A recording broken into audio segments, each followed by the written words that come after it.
So, hi guys. I know it's been a while since I've done any kind of vlogs. Um, I've decided to do one now. I'll explain that later.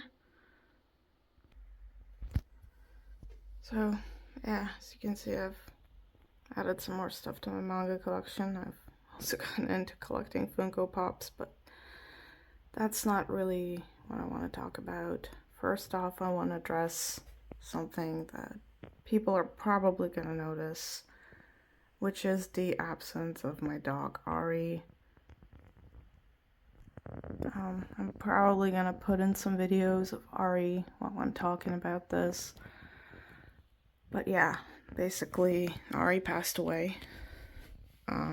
Really sad about that. But that wasn't the only thing that happened. Um, so what happened was that on the 25th of July, I got notified that my grandma passed away. And on the 26th, which is like 24 hours later, I came home from work and Ari wasn't feeling well. He was, like, in the morning, he was completely fine. I gave him his breakfast. I don't know, he was just his happy self, and I came home and he was acting really weird. He looked really scared. He didn't recognize me. He was just sucking in air through his mouth, which is, I've never seen a dog do that, but he didn't even respond when I called his name, and I realized something was really wrong, and it's like late. I come home at like 11 in the evening, which is like almost midnight, right? Finding a vet that's open at that time is pretty much impossible, and it's on the weekend, I think. I don't remember if it was the weekend or not. I know it was busy at work, and weekends are usually the busy ones. But anyways, and I realized he was sick. I realized he needed help. So I don't have a car. Don't even have a driver's license, and I call my friend. I'm telling her my dog's sick. I need to get him to a vet, so you drive over here and I'm gonna look for a vet that's open for 24 hours. And I was prepared to drive him like 200 kilometers to a city that actually has a 24-hour vet. I wasn't sure if he was gonna survive the trip, but I was ready to try driving to another city if I had to. I mean, I found one that was open, and they said it's gonna be 80 euros just for taking him in. Anything extra is gonna cost even more. So I don't have that kind of money on me. I start calling people, asking like, "Hey, my dog's sick. Could you like lend me some money? I'll pay you back." You know. While my friend's driving over to my place, she gets into a car accident. Nothing big, so she just kind of keeps driving. But by the time she gets there, it's kind of already too late. So within the hour of me coming home and trying to get my dog to a vet, he died. I was petting Ari with one hand and organizing things on the phone with the other one, and it's just... I was crying pretty much the whole time because I realized that it's getting worse, and I don't know if he's gonna last long enough. And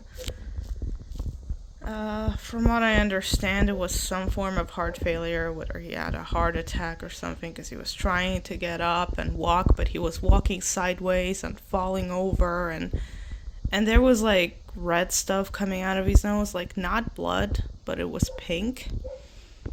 And he was like breathing really weird. And then he just lay down. I kept petting him,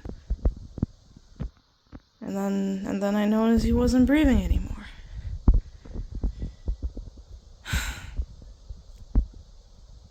So that was really stressful, because in the span of 24 hours I lost my grandmother, my only living grandmother, and my best friend in the form of a dog. That was really terrible. Really messed up my mental health. That wasn't good to begin with, which is another thing I want to talk about. So, I don't know. I've started seeing a specialist after everything that happened, and quickly became obvious I had a lot of severely neglected mental health issues that I knew it was kind of, I have something, maybe depression, but never really knew how bad that was until I started working on it. And it really, I had this mental attitude of like, there's people who have it worse. You don't have it nowhere near as bad. You can just tough it up, like, suck it up, just keep on keeping on. It's fine. You're just asking for attention. You're being petty. You're being pathetic. Just stop it. You don't need help. You don't need a professional. You don't waste your money on that shit. That was always my attitude. And I was using writing mostly as a substitute for therapy. And I would always be surprised by some of the stuff that would come out of my brain. That was just... I have no idea. It's like, I was always surprised how no matter how much I try to write a happy story, it just ends up going a dark and fucked up way. But yeah. I started working on a lot of issues. I have social anxiety, which is kind of recent. The depression I had since high school, so that's more than half of my lifetime with untreated depression.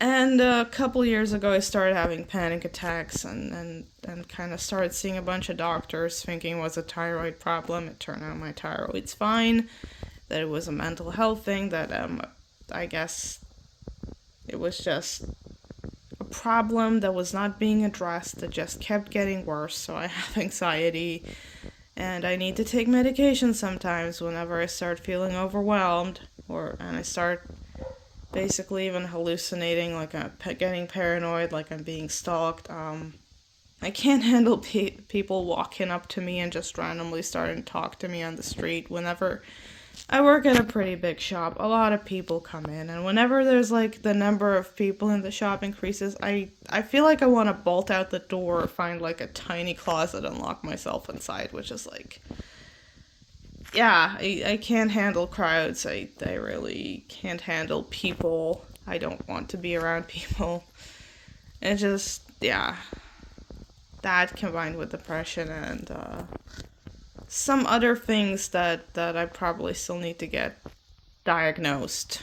So I wanna spend some time with that. I wanna figure out, how to fix that, because I realize it's not good, and the longer this goes unchecked and untreated, the worse it's gonna get. Like, yeah, I had anxiety. It started with like a fear of public speaking.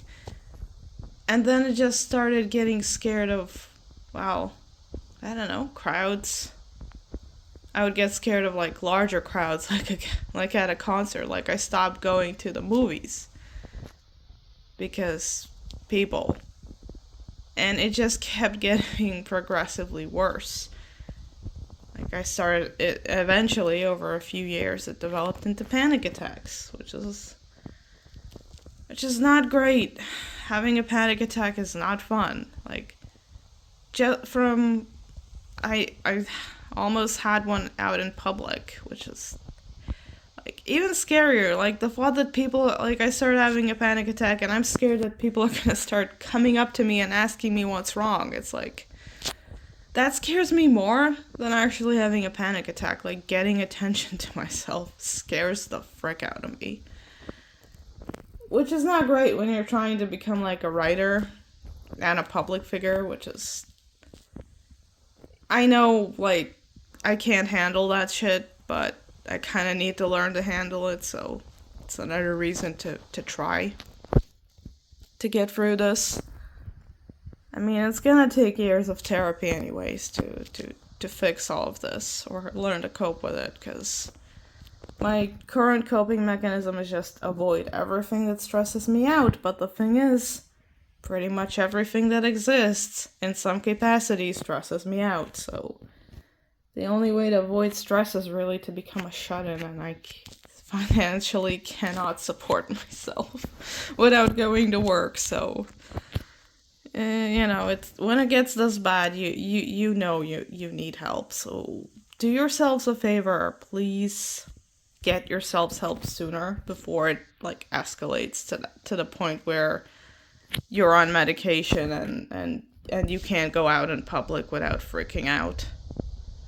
Like, that's, do yourselves a favor. Mental health illnesses are just as like any illness. Like, if you have a cold and you like don't rest and it escalates to the point where you have pneumonia and you're dying, like, you go to the doctor before that ever happens, right? Like, you start taking medication before it gets to the point where you're dying from this thing. Mental health is exactly the same as normal health. The longer you wait, the worse it gets. Which most people don't think it, but don't try to be tough. Don't try to tough it out. Get help. Get help because you deserve it. You deserve it. You need it. You deserve to feel like a normal human being. Like, nobody deserves to feel this freaked out by normal everyday things that people do. Just going out in public should not be stressful. It wasn't stressful a few years ago. Suddenly, it just became that. It's crazy. I'm still getting used to this thing, and I'm realizing I don't want to live this way, so... The reason why I'm quitting YouTube gaming, like, there's videos coming out that are pre-recorded, that are gonna be coming out, I think, till December. The last one might be the end of November or the start of December, I don't remember, but you might still hear me talking about Ari in those videos, so it's gonna be confusing, but no, those videos are pre-recorded at a time where Ari was still alive, and I just have not recorded any videos after he passed away. So this is really the first video I'm recording after that, so just to give you guys an update on what's going on.